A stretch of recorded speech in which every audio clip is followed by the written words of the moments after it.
Beautiful night tonight, eh, Mr. Foxy? The moon is out, the stars are bright, and you know what? There's not even a cloud in the night sky, which is really cool. I hear you typing away. What is it? Are you trying to buy more Chimkin treats? What is it that you're... Oh, wait. Oh, you found something different. Hold on. What'd you find? Yikes. My god, Mr. Foxy. You may have found the next subject of the next Vrchat 101. My god. Here, step aside for a second. There you go. Here, face yourself this way so everybody can see you.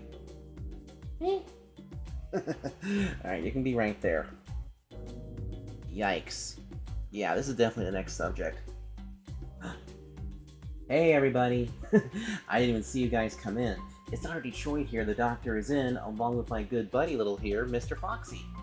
Mr. Foxy actually knows how to use my laptop. And when he's not, like, communicating with, his other Foxy friends or buying more Chimkin treats, he has figured out, I mean, this little sucker right here is smart enough to actually find certain subjects that we can use for the next Vrchat 101. And it looks like he's found my next one. And this is going to be a tricky one. Autism. Autism is an interesting disease. Some people call it a gift. And other people, well, it depends on who they are. On VRChat, there are a lot of autistic users. Then some of them, get made fun of, while others are kind of misunderstood. Because everybody who has it is a different level of it. And there are so many myths out there, so much false information, that it sort of shaped the way that people treat others with autism here in VRChat. So in this VRChat 101, we are going to... stay down there, buddy. We're going to debunk quite a few myths, because I know some people who are actually autistic. In fact, we're actually going to have a special guest in this one, in a little segment I like to call MYTHBUSTING, the case of the autistic user. This is gonna be a fun one. Roll the intro.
Autism.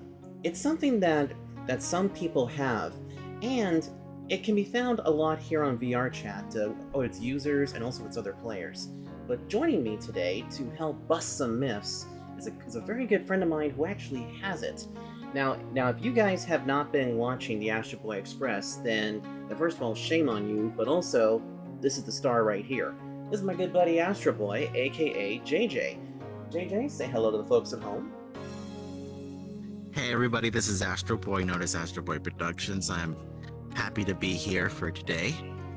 That's right. As a matter of fact, I'll make sure to leave a link to his channel down below. But the reason I also brought you in here, my friend, is that you have openly said that you have autism, correct? That's correct. Okay. Now let me ask you this, because I don't have autism. But when did you find out that you were autistic, or like how did you find out? I would say that was probably like maybe It was probably like I was like 16 years ago when that happened, when I discovered that. 16 years ago. I see.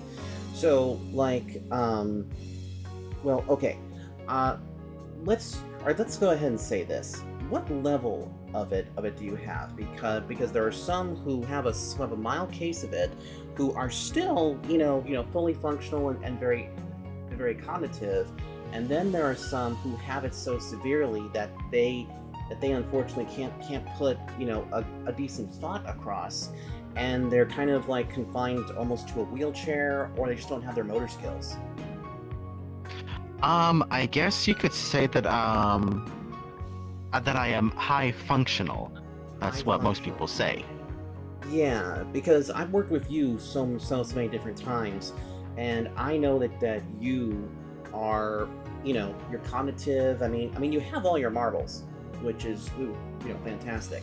But today, you and I are gonna bust some myths, because I have seen so many different people, out there who think they know everything about autism, but believe it or not, they absolutely do not. So this is gonna be a really interesting episode. Plus, it's also the second episode in our Vrchat101 myth busting series. So you know what? We should go to the red board, because that's where we're going to take a look at 3 different myths and things like that. So with that being said, let's go over to the red board right about now. There we are, back in front of the red board again. And hi there, Mr. Foxy. I see you also been held on to my pens. Let me grab my blue pen here. Blue for Thomas the Tank Engine, and also blue for my fur. Alright, so the first myth that I want to kind of talk with you about is something that I've been noticing that a lot of autistic people seem to have, especially in the YouTube area. That is hyperfixations. Let me get this spelled out here. So, what is a hyperfixation, you might be asking out there, my fine viewers? Well, it's very simple. A hyperfixation is basically, well, here, let me here, hold on a sec. Let me make sure I spell this right. Let's hear it. F-I-X-A-T-I-O-N. I think that's how you spell it. So, T-I-O-N-S. Okay, so a hyperfixation is when you basically get uber attached to something, sort of like a TV show or a TV character, movie, song, or even an object of some sort. And JJ, I know that you have a hyperfixation on trains and things like that, but how would you explain hyperfixations to somebody who doesn't know what autism is? That is a very good question. Because, well, okay, let me help you out here a little bit. With the definitions and things like that, like what are some of your passions, or your favorite things to watch? Let's see. The first thing that got me into this kind of stuff was probably Thomas the Tank Engine, that got me into all the trains to this day. And yet, here I am. Yeah, it's amazing. It's amazing too, because I grew up with that myself, and I know that you also have a fascination with cars. Cars in general, but also Cars the movie, because I know right. for a fact that you always have seen the different cars and seen them as the King, Strip Weathers, and all the other ones and things like that. But let me ask you this: why do some people seem to grasp on to a single character from anything? Let's say if they grasped on to Winnie the Pooh or something to that effect. Is it their comfort character? Is it something that just makes them happy? What do you think, bro? I'm not exactly sure. I mean, I have never actually experienced that myself before, so... Interesting. Yeah. Huh. Well, the first thing that comes to my mind, especially when you have a hyperfixation, is a lot of people tend to kind of not figure out a good balance between shoving it in people's faces, as opposed to showing it off a little bit. Because okay, here's a perfect example. Let's say that I was to take my red pencil right here. So this is my red pencil, and let's say I was kind of obsessed with this. Now, all right. Now there's 2 ways of how I could handle this. I could say that, I love this because, it's great. I love the color. It's a very bright color. I can make cool drawings with it and things like that. But then to some people, it'll be like I'm almost doing it too much. And for you, my friend, as I go ahead and delete that, to you, when is it too much when somebody has a hyperfixation? Like, what is your point where you basically draw the line? Like, to be honest, I really don't even know any about that, so Hmm. I have never experienced that. Okay, so you kind of don't know your limits or anything like that? Huh, that's Yeah, because interesting. I remember at the time when I've been, well, talking so much about trains and stuff like that, and even though some people are not into kind of that, I mean, I can fully respect that, which I fully respect that completely. And same goes for the Titanic and the cars and stuff like that. I Yeah. respect everyone's opinions. Yeah, because you know what? Okay, I've been around this guy more than anybody else. That has been seen in any of my videos. This guy can rattle off train things, beautifully. Now, not so much like the numbers and things like that. He's not a foamer. Yes, I did use that term, but he knows a good bit of different ones from American to British. So I would almost think like with hyperfixations, really it's just more about those social cues. Which, by the way, too, that actually goes into my next thing that I wanted to talk to you about, and that is the social cues.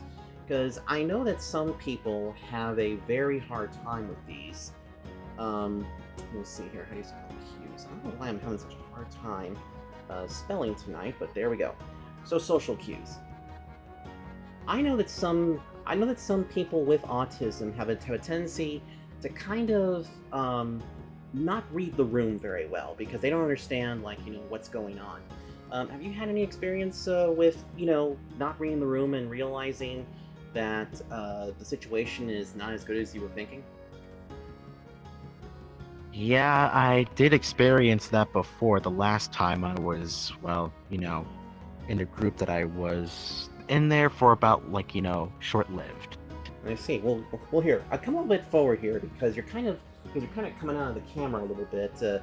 But yeah, I think I know the group. But if it's a different group, please tell us.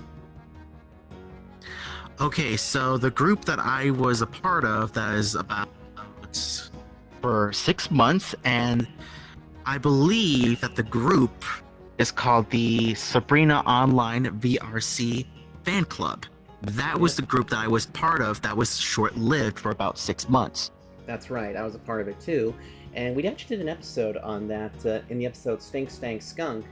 But I wasn't there. I was actually behind the camera, and instead you did it with a very good friend of Antoine. ours. Yes, Antoine de Coulette was the one who was there to help you out because he was a part of it at one time. So yeah, I remember your whole thing, talking about that. But here's the thing: why do you think some people with autism struggle with social cues? Is the fact that they just don't read the room and they just decide to go in thinking everything's hunky dory, or is it just like they just don't know how to process it? I would say maybe the first option like that. So in other words, they just simply run into a room where they think it's all hunky dory and things like that, and then it's not until they stop and realize that somebody's either sad or somebody's mad or there's some sort of dire situation going on. Something like that, yes. Yeah. Now this also brings up a very very good point. And future me, go ahead and insert it above JJ's head. Basically, you want to make sure that you tell them carefully. Don't force it. Okay. Like don't don't go right up to them like this and be like, dude, don't ever do that again. Okay. That person over there is getting you know is angry, he's sad because he lost his best friend. You come in here all happy and things like that. Don't do it like that. Okay, because the problem is that really, if people kind of go nuts with you, or like try to tell you forcefully, that's going to make you less likely to remember it later on, right? Yes. Yeah, because I know for a fact, this isn't something we're going to write down, but I know for the fact that autistic people don't like loud arguments. That is true. That is very true. Now, that's the other thing too. Is like, okay, so when a loud argument happens and things like that, is it just because of the tone that's going down, even when you don't know like what the argument is really about? Or is it the fact that your friends or somebody close to you is like, forcefully, saying something that sounds really mean? Um, I would say option one, I believe. So basically, it's because of that loud noise, but you also don't know what the heck they're yelling about. Exactly. I And mean, I've been mhm, experiencing tons of that many times in the past, which that really scares me a lot. But yeah, which we're not I going to go I into am that. fully yeah, because I am still fully grown. I'm like 21. I'm still gonna be 22. Yeah, So I am perfectly calm. I've always stayed calm for whenever an argument happens around here. So yeah. yeah, and we're not going to get into any of that stuff, due to privacy concerns. But I have seen you, and you are definitely one of the cooler cucumbers out there. Because when there has been a situation like that, I have seen like what you do, and also what other people do. So if you ever come across somebody who doesn't read the room or doesn't take the social cues, just just break it to them lightly, okay? Like you can even do this. You can even go up to them and be like, "Hey, buddy, listen carefully. That guy over there, right now he's having a bad day. He's had some issues. He probably got doxxed, so you might want to stay back for just a little bit until things cool off. Okay? Okay. See? Very easy. Very, very easy to, do that. In fact, sometimes I had to do that with Mr. Foxy, because I know that Mr. Foxy sometimes likes to get in the refrigerator because now he knows how to open up the goddamn door. Or sometimes Oh I've even my seen god. him, or sometimes I've even seen him on top of the piano, which he loves to sit there because my grand piano is over here out of frame, but he loves to sit on top of there because the cold top is so nice on his back, and he's cool with it. But I just gotta remember that he cannot be on the edge, because if he accidentally rolls off the wrong way, I'm just gonna hear a big old thud. That's never gonna be a good thing. Yeah. Anyway, so now we're going to get to the third one here, and this one's kind of interesting. So we talked about hyperfixations and social cues, but also there is something else too that I had remembered, but I'm trying to remember. Actually, that's a perfect example right there. Remembering, Oh. yeah, because Yes. yes. Yes. So here's something that we can do, because I know for a fact that you have a hard time remembering things, and hold on a second, right there. And remembering can be a little bit trickier for people with autism, because the problem is that sometimes they remember the bad stuff more than they do the good stuff. So, like, I know that you've had an interesting thing with that, but have you met anybody else who has autism who has a hard time remembering? Um. Yeah, I think I have been with some of the friends that I knew who had their YouTube channels as well, Mm-hmm. and it would be our job to make sure to help them remember, so that way we could try to make them more happy, so they could stay positive and Mm-hmm. focus on it, positive things and stuff like that. Right. And we just got to make sure that they have to stay that way to make sure that Yeah. nothing ever bad happens to them. Right. Now, what are some of the things that you've had trouble remembering in the past? Well, some I remember like some of the childhood stuff that I liked when I was a kid at that time. Uh-huh. Those were the ones that are a hard time to remember. Interesting. So basically, like your childhood memories, like when you were a little, like when you were a little Astro Boy. That's right. Interesting.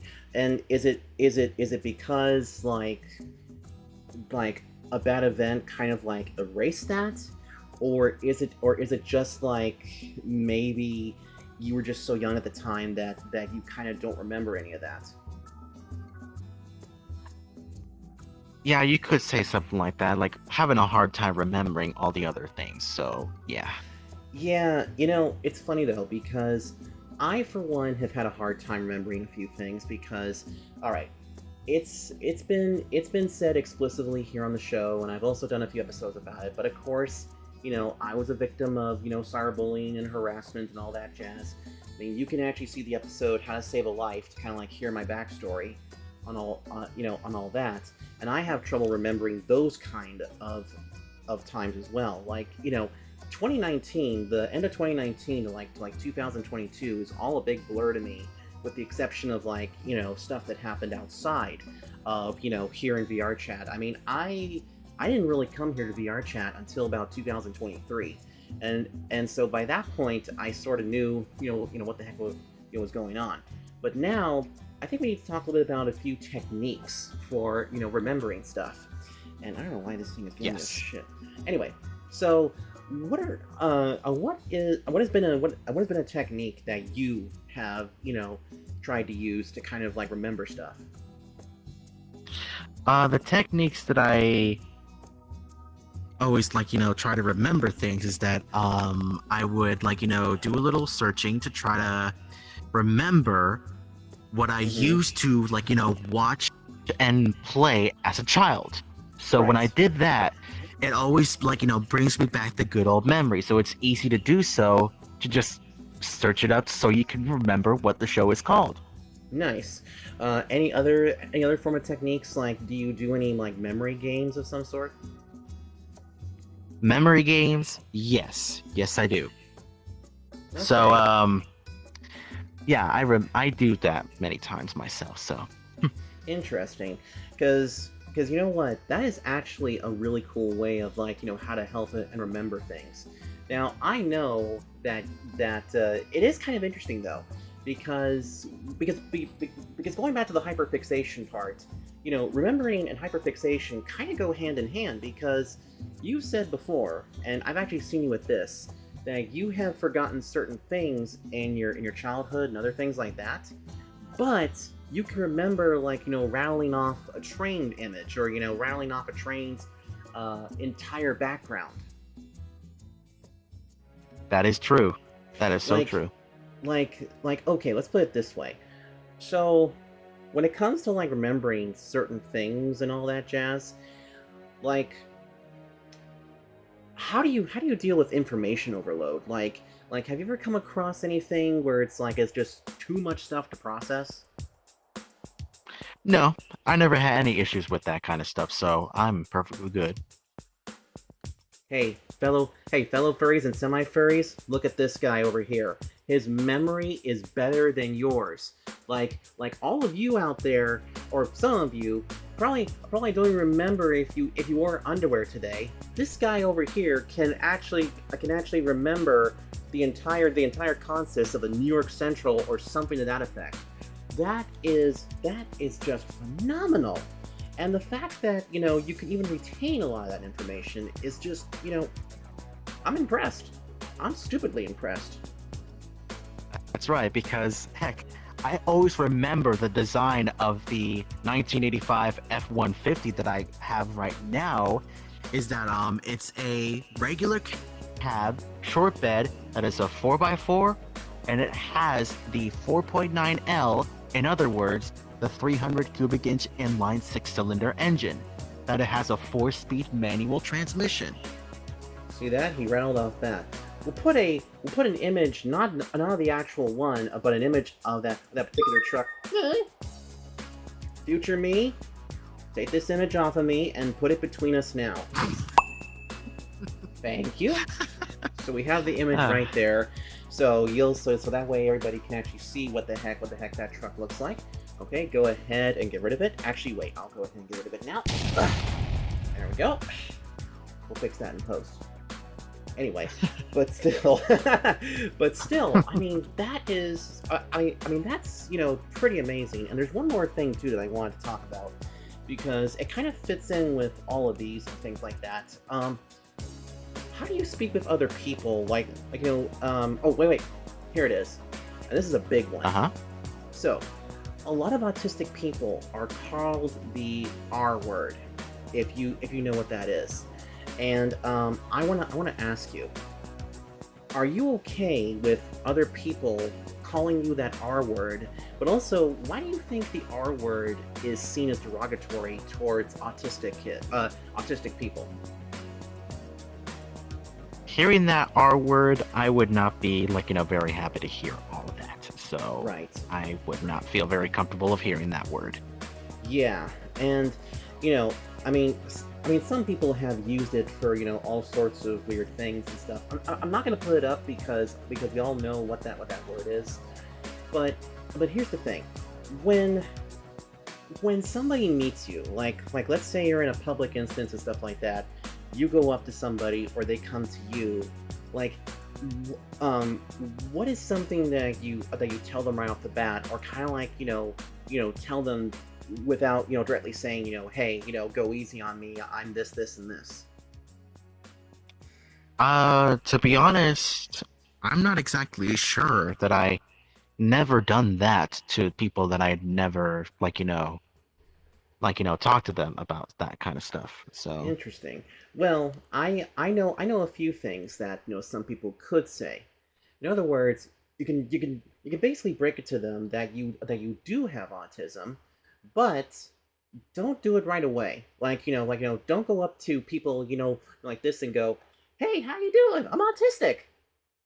Don't do that, because then you know what, you open yourself up to jokes, and soon you become the butt of the jokes, and you don't want to be an autistic butt joke. Instead, what you where the hell did that come from? I'm leaving it in. I love it. But anywho, um, but essentially, like, tell tell your friends, or tell your new friend-shaped buddies, you know, a little later on, that you actually are autistic, because then you know what? Show them how cognitive you are. Show them, like, how nice you are, because you know what? There's one thing that I have noticed about a lot of people like you who are high functioning autistic people, is like, you guys are some of the nicest people on VR chat, and we need more nice folks like you. But does that just come naturally, or were you just raised that way? I guess you could say that I was raised that way. I could tell. I could tell because you are a down to earth individual, which is a very good thing. And so that's a few of the things, and it's kind of interesting because hopefully we actually busted a few of these myths for you. So now we've kind of busted a few myths about autism and things like that, and I'll tell you one thing, my friend. You have definitely put us in a really good spot, because now I'm sure that when people see this, they're going to figure a few things out. But do you have any final words for the folks at home? Um, no, I do not, I'm afraid. I get Oh it. boy. I get it, because you know what? I'll tell you one thing. You actually perform a little bit better when you're performing as Astro Boy, because you are way better at improv, than you were for the first episode. Which, by the way, folks, if you guys want to see him in action more, I will leave a link down below to his channel where you guys can go watch the Astro Boy Express, which currently has 6 episodes, soon to be 7. And also, there will be a new season coming up next year in 2026. So, that's going to do it for this episode of Vrchat 101. If you guys want to see more of this, and if you want to see more of Astro Boy here, as my voice cracked, so I'm going for puberty for the 34th time, make sure you hit the like button. Don't forget the comments down below. I love reading your comments, everybody. Also subscribe and turn on the little bell so that way you know when I upload. So that way you don't have to go through hell trying to find, when I most recently uploaded. So until next time, everybody. This is Dr. Detroit along with Astro Boy. Till we meet again, and as always, take care. See ya, everybody.